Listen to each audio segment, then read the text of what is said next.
नमस्कार. आजचा विषय आहे उंची वाढवणे आणि आयुर्वेद. आज आपण बघतोय की स्पर्धात्मक जग आहे आणि या जगामध्ये आपल्याला जर पुढे जायचं आहे, आपलं शरीर उत्तम पाहिजे आणि प्रभावी पाहिजे आणि प्रभावी दिसण्यासाठी उंची फार महत्वाची आहे. म्हणूनच आपण हा आज विषय निवडलेला आहे. माझं नाव आहे डॉक्टर मिलिंद सुधाकर सज्जनवार आणि गेल्या 15 वर्षापासून मी आणि माझी टीम यवतमाळ, वर्धा, नागपूर आणि हिंगणघाट या 4 शहरांमध्ये आयुर्वेदाची सेवा आम्ही देत आहोत.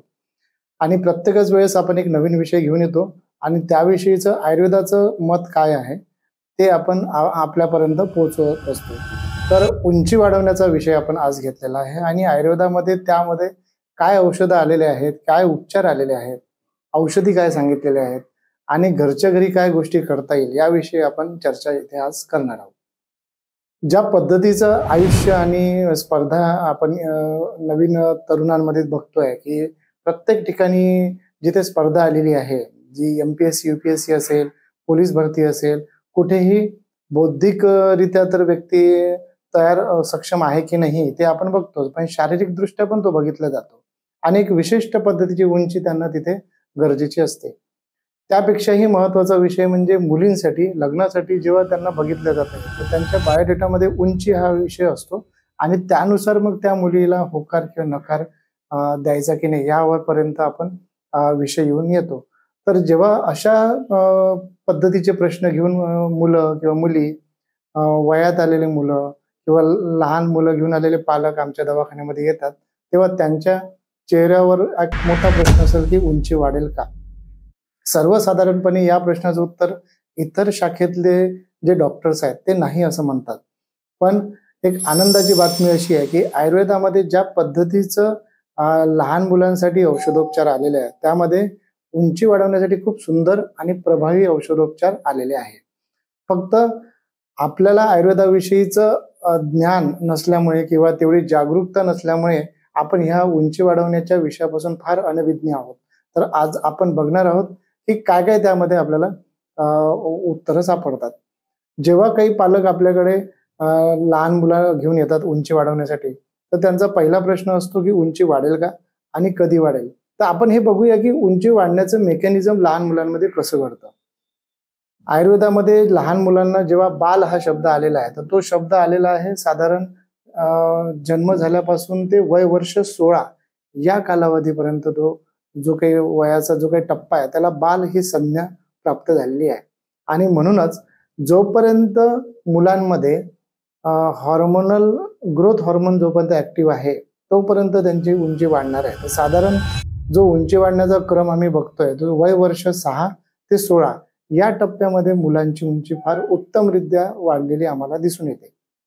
आणि काही प्रमाणामध्ये मग 16 ते 18 या दरम्यान पण उंची वाढते, पण त्याचा जो काही म्हणता येईल की स्पीड आहे तो कमी होतो. आणि क्वचित प्रसंगी काही अपवादात स्थितीमध्ये 21 वर्षापर्यंत पण मुलांची उंची आम्ही वाढलेली बघितलेली आहे.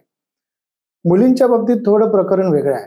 त्यामध्ये काय आहे की 6 वर्षापासून ते पाळी येतपर्यंतचा जो काही कालावधी आहे त्या दरम्यान मुलींची उंची चांगली वाढते. त्यानंतर पाळी जशी सुरू होते, जशी म्हणजे शरीरामध्ये जेव्हा सेक्स हॉर्मोन जेव्हा ऍक्टिव्हेट होतात तेव्हा ग्रोथ हॉर्मोन थोडेसे कमी ऍक्टिव्हेट होतात आणि त्यामुळे मग त्यांच्या उंची वाढण्यावर लॉक बसतो आणि ती मग साधारण 16 ते 18 वर्षापर्यंत तिची उंची वाढते आणि त्यानंतर तिची उंची वाढण्याचं प्रमाण जे आहे ते कमी होत जातं.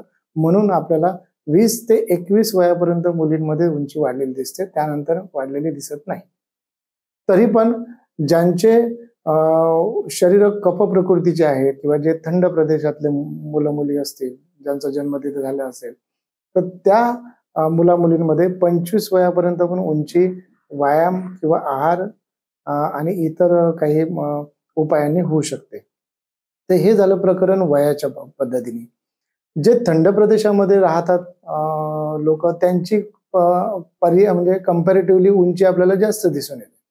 जे उष्ण कटिबंध आहे त्यांच्यामध्ये मध्यम आहे आणि जे दक्षिण भारतामध्ये बघतो की कोस्टल रिजनला तिथे उंची आपल्याला ऍव्हरेज पेक्षाही कमी दिसून येते. त्यामागे तशी भौगोलिक स्थिती पण आहे. जेवढ्या शरीरामध्ये थंडपणा आयुर्वेदानुसार जी कफ प्रकृती सांगितली आहे त्यांच्या मध्ये हे उंचीचं प्रमाण आपल्याला जास्त दिसतं.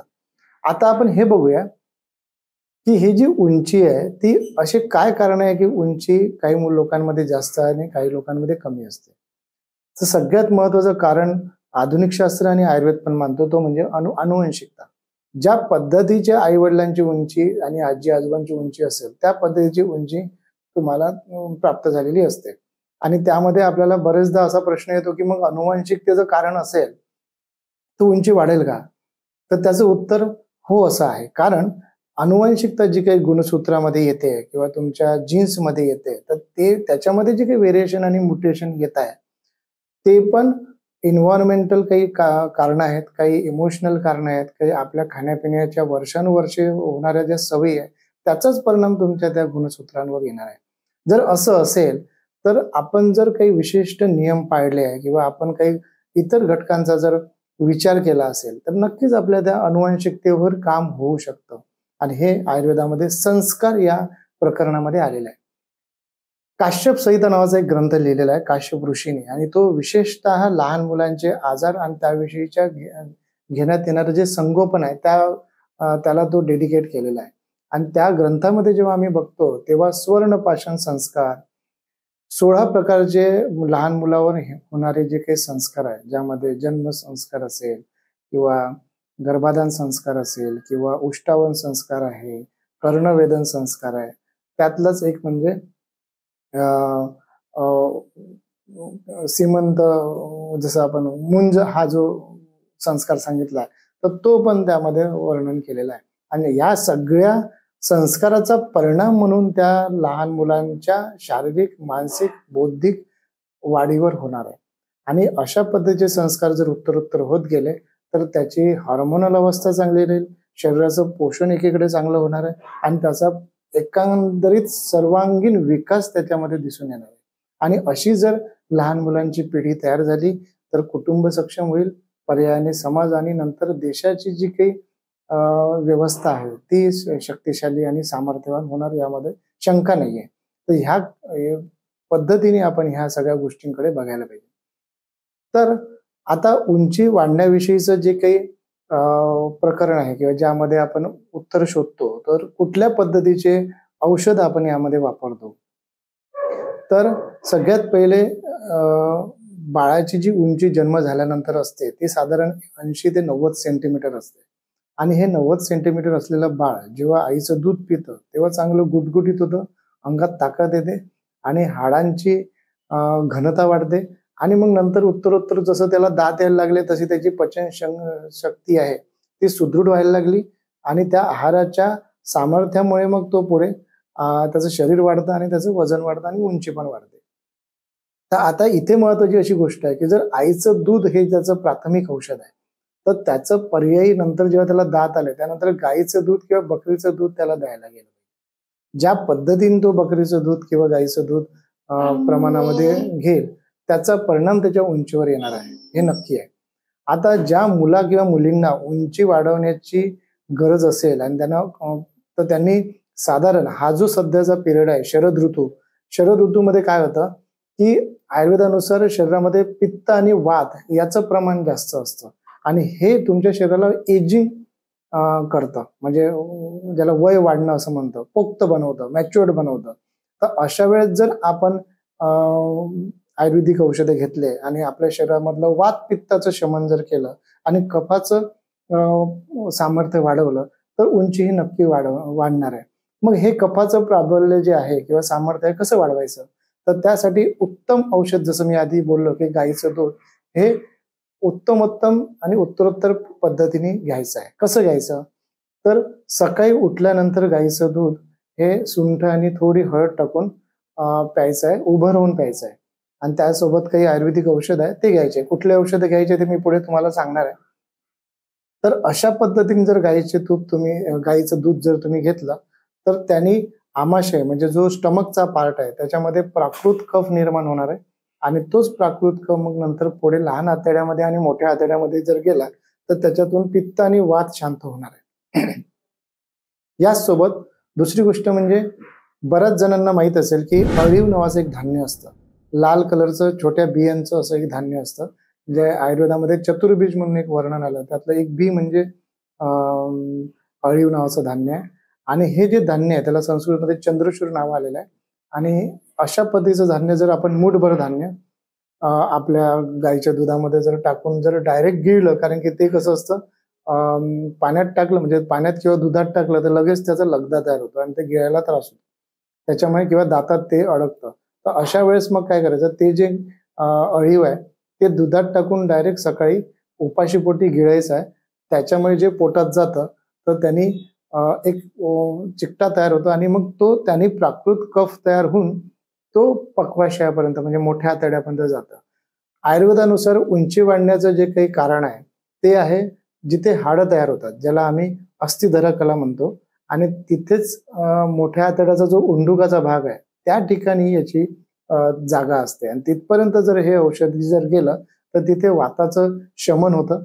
वात म्हणजे जे आपण बोलीभाषेमध्ये गॅसेस वगैरे असा प्रकार म्हणतो तसा नसून जे आपल्या शरीरामध्ये चैतन्य निर्माण करतं, जे आपल्या शरीरामध्ये वेगवेगळ्या ऍक्टिव्हिटीज किंवा क्रियेला कारणीभूत आहे, तो वात तिथे शांत होतो आणि त्याचं समत्व येतं.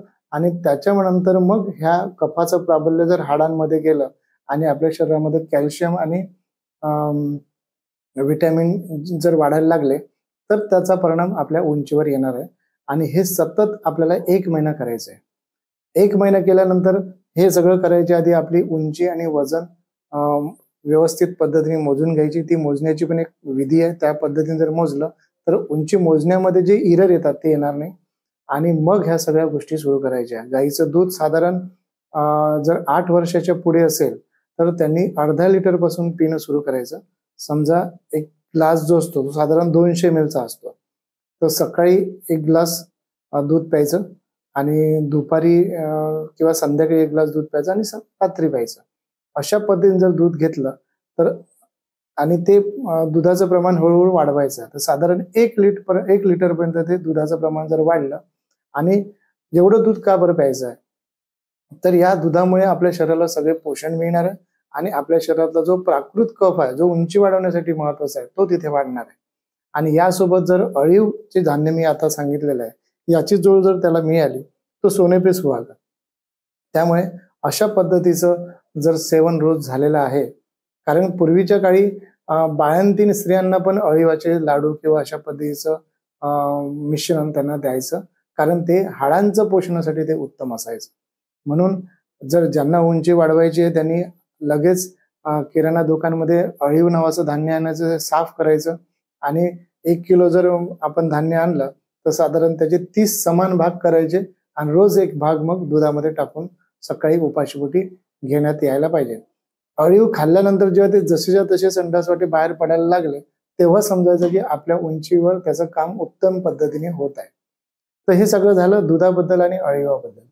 आता आपण येऊ की आयुर्वेदामध्ये काही वेगवेगळे औषधं आलेले आहेत ज्याचं वर्णन करतानाच असं शब्द आलेला आहे की बालानाम चांगवर्धनाम. हा जो संस्कृत वर्ड आहे याचा अर्थ असा आहे की बाळांची उंची आणि शरीर वाढणार आहे. तर असे कुठले औषधं आलेले आहेत, तर महापैशाची घृत नावाचं एक औषध आलेलं आहे. तुम्ही जिथे काही असेल, ज्या शहरामध्ये असाल, ज्या गावामध्ये असाल, तुमच्या तिथे जवळचे जे काही वैद्य असतील किंवा आमच्या इथे माऊली हॉस्पिटलमध्ये येऊन या औषधीबद्दल विचारा. तर ते जे विशिष्ट औषध आहे त्यांच्या फलश्रुतीमध्ये किंवा त्याच्या इंडिकेशन मध्ये आलेलं आहे की हे म्हणजे लहान मुलांची उंची आणि वजन वाढवतं. तर त्याचं जर सेवन आपण रेग्युलर पद्धतीने केलं तर ही उंची वाढणार आहे.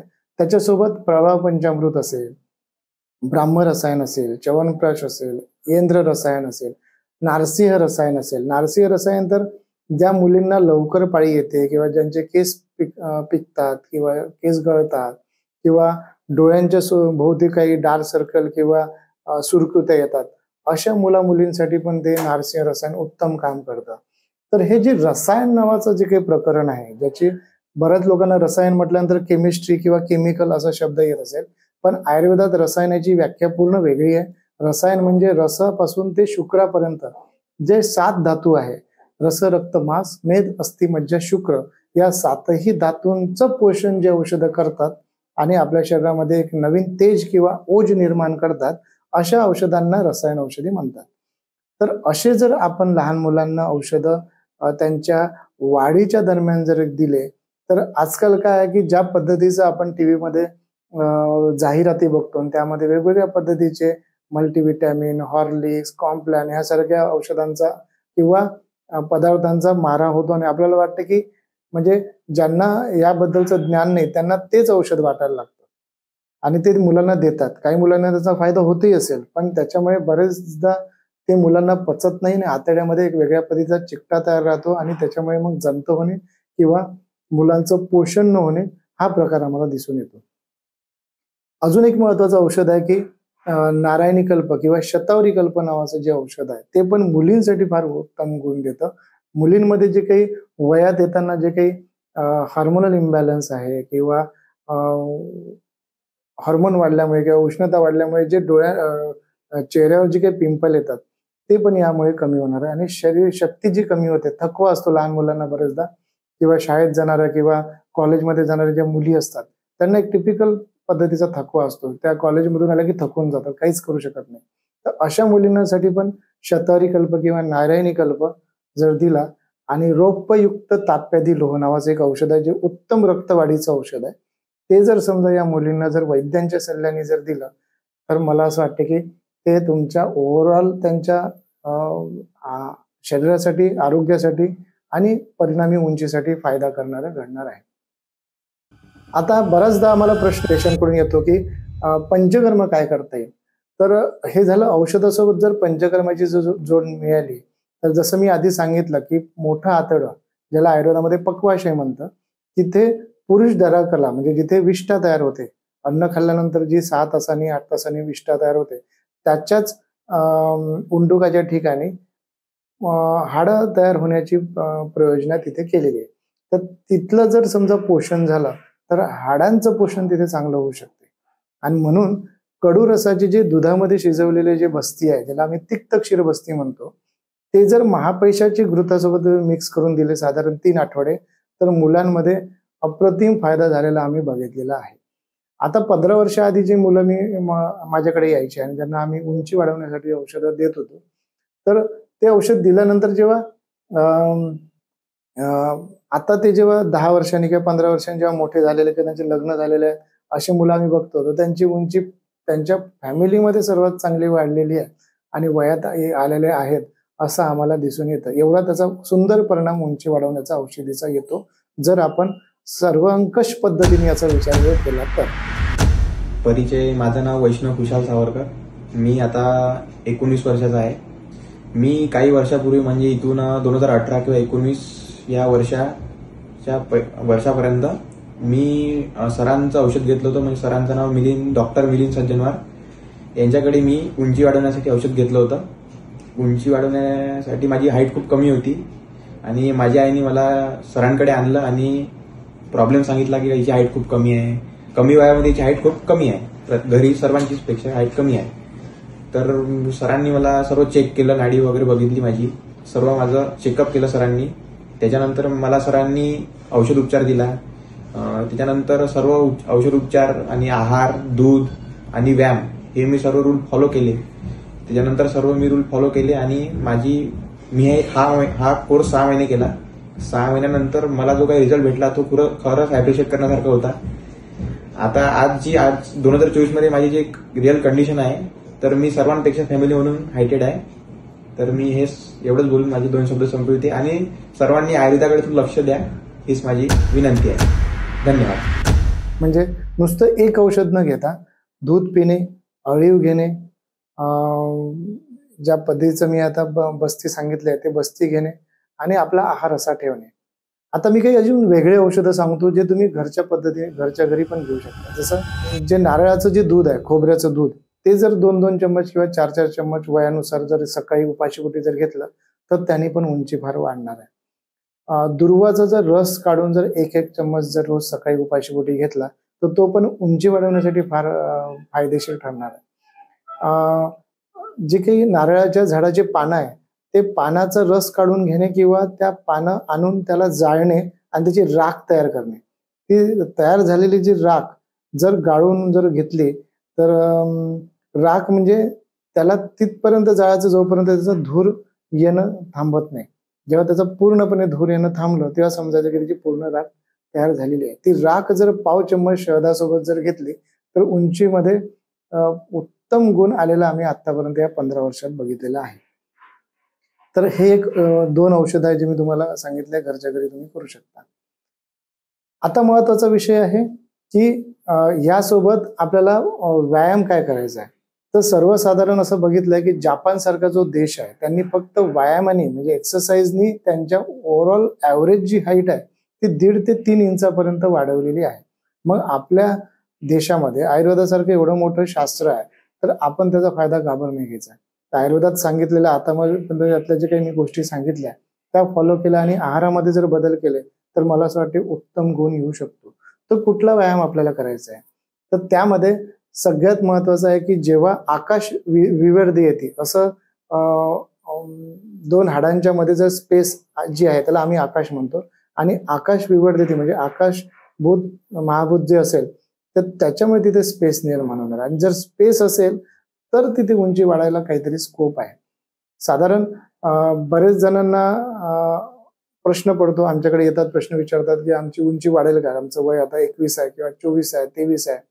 तेव्हा आम्ही त्यांना एक्सरे करून मग आम्ही बघतो की जर त्यांचे हाडं फ्यूज झाले तर मग तिथे उंची वाढायला तिथे काहीही मार्ग राहत नाही. साधारण 23 आणि 25च्या पुढे जर हाईट एक तर वाढत नाही आणि वाढली तर ती फक्त व्हर्टिब्रल कॉलम मध्ये वाढते किंवा लोअर 1/3 ऑफ जो अँकल जॉईंट आहे तिथेच उंची वाढण्याचा स्कोप असतो. म्हणून शाफ्ट मध्ये जे कधी उंची वाढत नाही, जे हाडांचे टोक आहेत आणि जिथे जर त्या 2 हाडांच्या मध्ये जर थोडी स्पेस असेल तर तिथे स्कोप आहे. म्हणून ही स्पेस वाढवण्यासाठी जे काही वेगळे व्यायाम आलेले आहे ज्यामध्ये सर्वात महत्वाचा म्हणजे लटकण्याचा व्यायाम. हे शक्यतो उपाशीपोटी व्हायला पाहिजे आणि दिवसातून 2-3 वेळा व्हायला पाहिजे. आणि साधारण वय वर्ष 6 ते 16 ज्यामध्ये शरीराचं संघटन चांगलं असतं ते जर त्या पिरियडमध्ये जर हे रेग्युलर नित्य नियमन जर झालं तर मी म्हणेल की त्या व्यायामाचा उत्तम फायदा होतो. सर्वांगासन, पवनमुक्तासन, पश्चिमोत्तानासन आणि ताडासन. आणि ताडासन जनरली बरेच मुलं करतात उंची वाढवण्यासाठी, पण ताडासनाच्या पोझिशनमध्ये चालायला पाहिजे. म्हणजे जे पॉइंट आहे जिथे अंगठ्याच्या भरोशावर त्या आसनामध्ये उंच उभं राहावं लागतं हात वर करून आणि त्या पोझिशनमध्ये हळूहळू चालण्याचा प्रयत्न करायचा. म्हणजे ते प्रेशर पॉइंट दबले की उंचीमध्ये परिणाम येणार आहे. तर या पद्धतीचे आसनं आपण करायला पाहिजे. दोरीवरच्या उड्या हे त्याच्यावरचं एक उत्तम व्यायाम आहे जो मुलींसाठी खूप चांगला येतो. त्याच्यामुळे काय की पूर्ण शरीरावर त्याचा व्यायाम होतो आणि उंचीसाठीचा परिणाम येतो. म्हणून लटकण्याचा व्यायाम, दोरीवरच्या उड्या, पुलअप्स असेल किंवा आता जे मी तुम्हाला आसनं सांगितले पवनमुक्तासन, पश्चिमोत्तानासन, सर्वांगासन आणि ताडासन हे 4 आसनं तुम्ही नित्यनेमाने करा. आणि अशा पद्धतीने जर आपण याचा फायदा केला, काही मुलांना जर समजा पोक असेल, स्पाइन मध्ये काही इश्यू असेल तर त्यांनी नित्य प्राणायामाचा अभ्यास करा. कारण की जेवढं व्हेंटिलेशन होईल, जेवढं श्वास शरीराला आणि मेंदूला मिळेल तेवढा परिणाम हृदयाची आणि फुफ्फुसाची होणार आहे. आणि ती झाली की अतिप्रमाणामध्ये श्वास जर मिळाला तर प्राणाचं आणि उदानाचं पूरण होणार आहे. उदान आणि प्राण हे 2 प्रकारचे वायू आहे जे आपल्या शरीराच्या उत्तम वाढीसाठी महत्वाचे आहे. आणि उदान वायू जो सांगितलेला आहे त्याच्यामध्ये बल आणि वर्ण आलेला आहे. म्हणजे ते 2 गोष्टी वाढण्यासाठी उदान वायूचं कर्म चांगलं होणं महत्वाचं आहे. म्हणून जे मुली वयात आल्यानंतर पोक काढून अशा राहतात आणि तशा बसलेल्या असतात किंवा चालतात तर त्यांनी सरळ मणका ठेवणे आणि शोल्डर मागे घेणे आणि पूर्ण श्वास घेणे आणि सोडणे याची जर प्रॅक्टिस केली तर त्यांच्या ओव्हरऑल शारीरिक आणि बौद्धिक आणि भावनिक वाढीसाठी ते फार महत्वाचं आहे. कारण की पोक काढल्यामुळे काय होतं की जो ऑक्सिजन हवा लंग्स मध्ये जायला पाहिजे ती जात नाही. नॉर्मली ब्रिदिंग जर केलं तर 2100 cc हवा आतमध्ये जाते आणि जर पोक काढून जर आपण श्वास घेतला तर 700 ते 800 cc जाते. म्हणजे एवढा कमी ज्याला आपण म्हणू की प्राणवायू तो आपल्याला मिळतो. तर ही एक करेक्शन करायला पाहिजे. आणि ज्यांची हाईट वाढवायचं आहे त्यांनी कराटे असेल, तायकांडो असेल, जुडो कराटे किंवा कथ्थक ज्याच्यामध्ये सेंटर ऑफ बॉडी जे आहे ते अम्बिलिकस मध्ये येतं म्हणजे नाभीच्या ठिकाणी येतं तर त्यांना मग तिथे उंची वाढण्यासाठी लॉक बसतो. तर ज्यांना उंची वाढवायची आहे त्यांनी किमान ह्या प्रॅक्टिस टाळाव्या किंवा कमी वयात करणं तरी टाळायला पाहिजे. एकदा उंची वाढली की मग तुम्ही करू शकता. किंवा असं म्हणता येईल की ज्यांची उंची कमी आहे त्यांना हे प्रकार चांगल्या उत्तम पद्धतीने जमतात असं आहे. तर ह्या सगळ्या गोष्टींचा मला असं वाटतं जे मी आज सांगितलेलं आहे त्या सगळ्या गोष्टींचा उंचीमध्ये फायदा होणार आहे. आणि एकदा उंची कसं आहे, वजन आपल्याला आयुष्यभर कधीही वाढवता येते, कधीही कमी करता येते. पण उंची अशी आहे की जी आयुष्यामध्ये विशिष्ट कालावधीमध्येच होणार आहे. त्याच्यामुळे वेळ गेल्यानंतर भरपूर पालक आमच्याकडे येतात किंवा वयात आलेल्या किंवा लग्न जुळत आहे त्यावेळेस मुली आमच्याकडे येतात आणि विचारतात की आम्हाला उंची वाढवण्यासाठी काय करता येईल.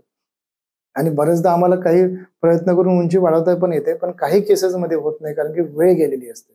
म्हणून वेळ जायच्या आधी जे याबद्दल जागरूक नसतील त्यांनी जागरूक व्हायला पाहिजे, पालक आपल्या पाल्यांच्या विषयी. आणि वेळीच त्यांच्या जेव्हा ते औषधं घेऊ शकतात तेव्हा उंची वाढवण्याचं महत्त्व त्यांना पटवून देणे आहे. असं जर केलं तर त्यांची तर उंची वाढणारच आहे आणि त्यांच्या पुढे जर लग्न झाल्यानंतर जे मुलं बाळ होणार आहे त्यांच्यामध्ये पण तो परिणाम टिकून राहणार आहे. कारण की हे काही आपण जे काही प्रयत्न करतो हे काही टाइम बिंग नसून त्याचा परिणाम उत्तरोत्तर पद्धतीने येणारच आहे. तर अशा पद्धतीने आपण आज उंची वाढवणे आणि आयुर्वेद याविषयी बोललोय. तुम्हाला जर अजून कुठल्या दुसऱ्या विषयावर जर तुम्हाला अशाच पद्धतीचं काही जाणून घ्यायचं असेल तर तुम्ही नक्की कळवा. श्री विश्वसाधना आयुर्वेद क्लिनिक हे आमच्या क्लिनिकचं नाव आहे आणि माऊली मल्टी स्पेशालिटी हॉस्पिटल या ठिकाणी या पेजला तुम्ही लाईक करा. तुम्हाला जर ही माहिती आवडली तुमच्या नातेवाईकांमध्ये आणि कुटुंबामध्ये त्याला फॉरवर्ड करा. आणि सतत जर तुम्हाला याविषयीचे नोटिफिकेशन जर तुम्हाला पाहिजे असतील तर बेल आयकॉनवर क्लिक करा. आणि आपण आता पुढच्या वेळेस नक्की भेटू एक नवीन विषयासोबत. धन्यवाद.